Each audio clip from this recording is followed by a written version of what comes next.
नमस्ते दोस्तों। आज हम एक ऐसी कहानी के बारे में बात करेंगे जो हमारे जीवन का अभिन्न हिस्सा है। आज हम जानेंगे इंडिया में बोतलबंद पानी की कहानी, जो समय के साथ बदलती रही है। ये कहानी उतनी ही रिफ्रेशिंग है जितनी गर्मी में एक ठंडा पानी। सोचिए, जब आप गर्मी से बेहाल होते हैं और एक गिलास ठंडा पानी पीते हैं तो कैसा महसूस होता है। सदियों से हम इंडियंस नेचुरल वाटर सोर्सेज पर डिपेंड करते थे। ये नदियां और झीलें हमारे जीवन का आधार थीं।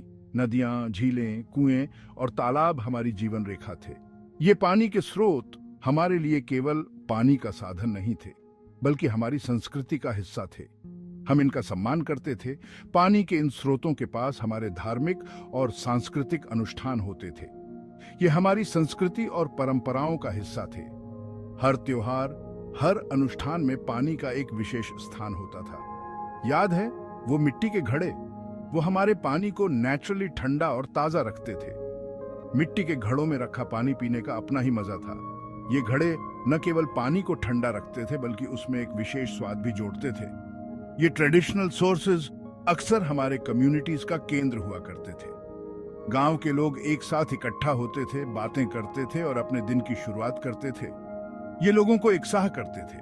पानी के इन स्रोतों के पास हमारी सामाजिक गतिविधियां होती थीं। लेकिन जैसे जैसे हमारे शहर बढ़े और समय बदला, वैसे वैसे पानी के साथ हमारा रिश्ता भी बदल गया। अब हम बोतलबंद पानी पर निर्भर हो गए हैं, जो हमारी आधुनिक जीवन शैली का हिस्सा बन गया है। जरा सोचिए, ये स्विंगिंग 60s का जमाना है। द बीटल्स सबकी जुबान पर हैं और इंडिया बदल रहा है। यही वो समय था जब बॉटल्ड वाटर ने इंडिया में एंट्री मारी। बिस्लेरी, एक इटालियन ब्रांड, ने इंडिया में अपना कारोबार शुरू किया। उस समय बॉटल्ड वाटर एक नई चीज थी। ये ज्यादातर बड़े होटल्स और रेस्टोरेंट्स में ही मिलता था।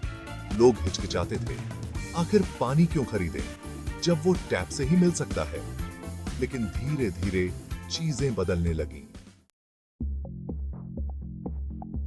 अब चलते हैं 1990s में। इंडिया ने दुनिया के लिए अपने दरवाजे खोल दिए। याद है इकोनॉमिक लिबरलाइजेशन? ये एक नई शुरुआत की तरह था। अचानक हमारे पास पहले से कहीं ज्यादा चॉइसेस थे। कोका कोला और पेप्सिको जैसे ग्लोबल जायंट्स ने एक अपॉर्चुनिटी देखी। उन्होंने अपने बॉटल्ड वाटर ब्रांड्स के साथ इंडियन मार्केट में कदम रखा। किनली और अक्वाफीना घर घर में जाने लगे। कंपटीशन बीरा एज गया और मार्केट तेजी से बढ़ने लगा। अर्ली 2000s में बॉटल्ड वाटर एक टर्निंग पॉइंट पर पहुंच गया। ये अब सिर्फ शहरों की चीज नहीं रह गई थी। कंपनीज ने इंडिया के विशाल रूरल मार्केट की क्षमता को पहचाना। छोटे शहरों और गांवों के लोग भी सेफ और कन्वीनियंट ड्रिंकिंग वाटर चाहते थे। बॉटल्ड वाटर की डिमांड तेजी से बढ़ी। इंडस्ट्री बूमिंग हो रही थी। सेक्शन 5, स्वादों का बाजार। 2010 के दशक में विभाजन। जैसे जैसे मार्केट बढ़ा, वैसे वैसे वैरायटी भी बढ़ी। 2010 के दशक में मार्केट सेगमेंटेशन का दौर आया। अब सिर्फ प्लेन बॉटल्ड वाटर ही नहीं बिकता था।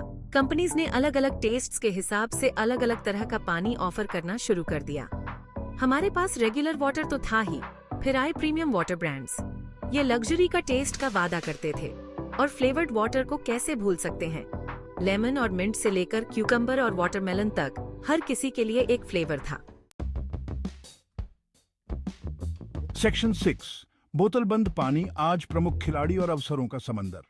आज इंडियन बॉटल्ड वाटर मार्केट एक बड़ी ताकत बन गया है। ये दुनिया के सबसे बड़े मार्केट्स में से एक है। बिस्लेरी, किनली और एक्वाफाइना अभी भी मेजर प्लेयर्स हैं, लेकिन कई होम ग्रोन ब्रांड्स भी सामने आए हैं। बॉटल्ड वाटर की डिमांड लगातार बढ़ती जा रही है।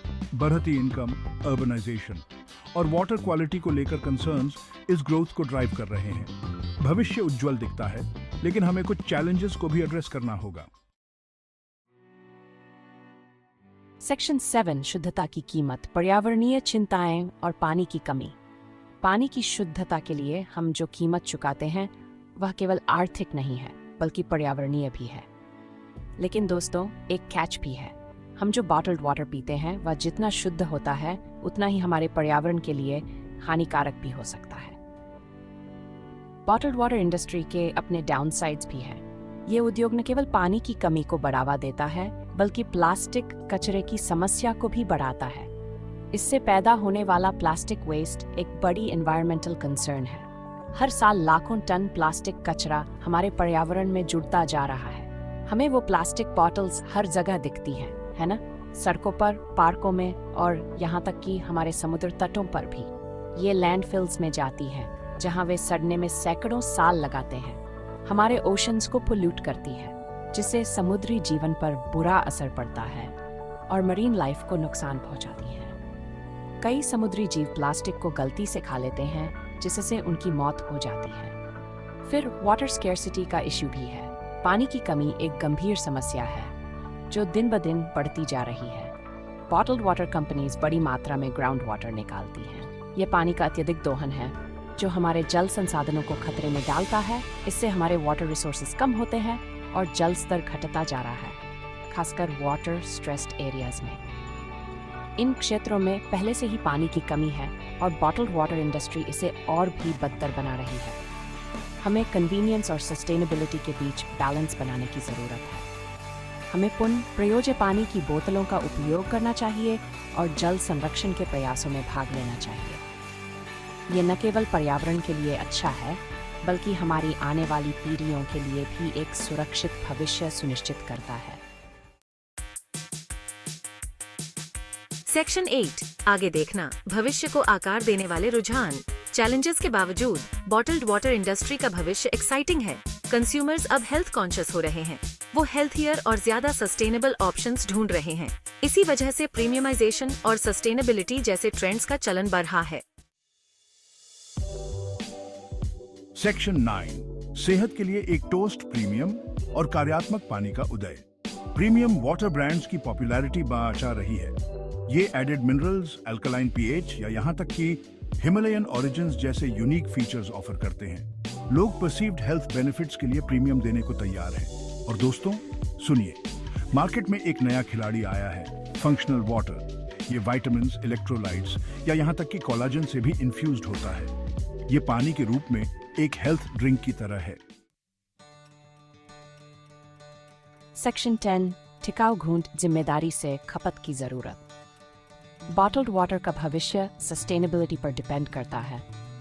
आजकल बॉटल्ड वाटर इंडस्ट्री में सस्टेनेबिलिटी एक बहुत बड़ा मुद्दा बन गया है। कंज्यूमर्स इसकी डिमांड कर रहे हैं और कंपनीज रिस्पॉन्ड कर रही हैं। लोग अब सिर्फ पानी नहीं खरीद रहे हैं, वे ये भी देख रहे हैं कि वह पानी किस तरह की पैकेजिंग में आ रहा है।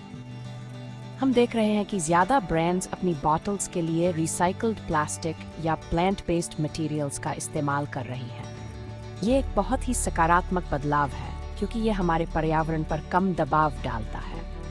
कुछ कंपनीज तो प्लास्टिक फ्री भी हो रही है। ये एक बहुत ही महत्वपूर्ण कदम है क्योंकि प्लास्टिक पोल्यूशन एक बहुत बड़ी समस्या है। वो एल्यूमिनियम कैन्स या कार्टन्स में पानी ऑफर कर रही है। एल्यूमिनियम कैन्स और कार्टन्स दोनों ही रिसाइक्लेबल है, जो कि एनवायरनमेंट के लिए बेहतर है और रिस्पॉन्सिबल कंजम्पशन की इम्पोर्टेंस को न भूलें। हमें यह समझना होगा कि हमारे छोटे छोटे कदम ही लाभदायक है। हमें single use plastic bottles per money करेंगे। सिंगल यूज प्लास्टिक बॉटल्स हमारे पर्यावरण के लिए बहुत हानिकारक है। अपनी रीयूजेबल वाटर बॉटल्स लेकर चलना एक बड़े बदलाव की दिशा में एक छोटा सा कदम है। रीयूजेबल वाटर बॉटल्स का उपयोग करके हम प्लास्टिक वेस्ट को कम कर सकते हैं। तो लीजिए, ये है इंडिया में बॉटल्ड वाटर दिलचस्प सफ़र। ये सफ़र दिखाता है कि कैसे समय के साथ बॉटल्ड वाटर इंडस्ट्री ने अपने आप को बदला है। ये बदलती लाइफस्टाइल्स, बढ़ते मार्केट्स और सस्टेनेबल सॉल्यूशंस की ज़रूरत की कहानी है। आजकल लोग अपनी डेली लाइफ में भी इको फ्रेंडली प्रैक्टिसेस को अपना रहे हैं। याद रखें, हर घूंट मायने रखता है। जब भी आप पानी पीते हैं तो ये सोचें कि आप किस तरह की पैकेजिंग का उपयोग कर रहे हैं। अपनी सेहत और अपने प्लैनेट की सेहत के लिए जिम्मेदारी से चॉइसेस लें। ये सिर्फ हमारे लिए ही नहीं, बल्कि आने वाली पीढ़ियों के लिए भी महत्वपूर्ण है। कम्युनिटी एफर्ट्स भी बहुत महत्वपूर्ण है। जब हम सब मिलकर काम करते हैं तो हम बड़े बदलाव ला सकते हैं। बच्चों को भी एनवायरमेंटल कंजर्वेशन के बारे में सिखाना बहुत ज़रूरी है। वे हमारे भविष्य के लीडर्स हैं और उन्हें सस्टेनेबिलिटी के महत्व को समझना चाहिए। इनोवेशंस भी बहुत महत्वपूर्ण है। इको फ्रेंडली पैकेजिंग के नए तरीकों को अपनाना हमारे पर्यावरण के लिए बहुत फायदेमंद हो सकता है। अंत में ये सब हमारे कॉन्शियस चॉइसेस पर निर्भर करता है। जब हम जिम्मेदारी से चॉइसेस लेते हैं वे तो हम अपने प्लैनेट के लिए एक बेहतर भविष्य बना सकते हैं।